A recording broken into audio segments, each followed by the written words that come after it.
Les activités de pleine nature pour des territoires de montagne sont, en termes de transition et en tout cas de diversification touristique, sont très importantes. On a le pouvoir un peu de proposer là où il faut aller, là où il ne faut pas aller.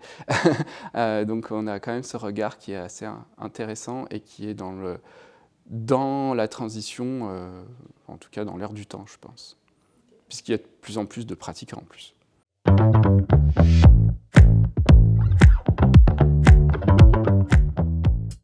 L'espace VTT Chantelouve à Bessan, c'est un projet qui a été très complexe à mener, puisqu'il a pris presque 6-7 ans à être en place. Il y a eu beaucoup de pédagogies qui ont été faites sur le plan politique et territorial, dans le sens où il fallait convaincre qu'on n'allait pas faire comme tout le monde.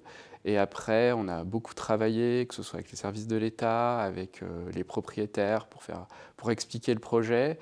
C'est un beau projet très esthétique et surtout très utile pour beaucoup de monde. Et ça, c'est vraiment important, dans le sens où on a aussi démocratisé l'activité, où c'est gratuit pour y aller. Donc tout le monde peut y aller s'il a un vélo. Pour moi, c'est un aménagement qui est dans l'air du temps, parce qu'il y a eu un gros travail de préservation de l'environnement. C'est sûr qu'on ne vient pas en Haute-Maurienne pour faire du shopping de luxe, mais voilà, ce côté grands espaces, faune, flore exceptionnelle. Donc c'est pour ça que dans le projet de tout à l'heure, l'enjeu, c'est de pouvoir développer tout en préservant, et ça, c'est pas facile.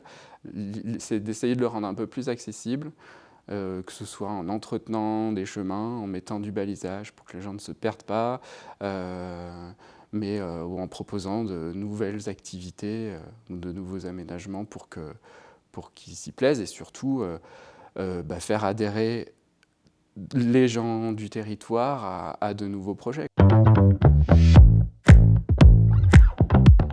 J'ai espoir que ce soit encore un écrin de nature, qu'on aura encore mieux réfléchi les aménagements futurs.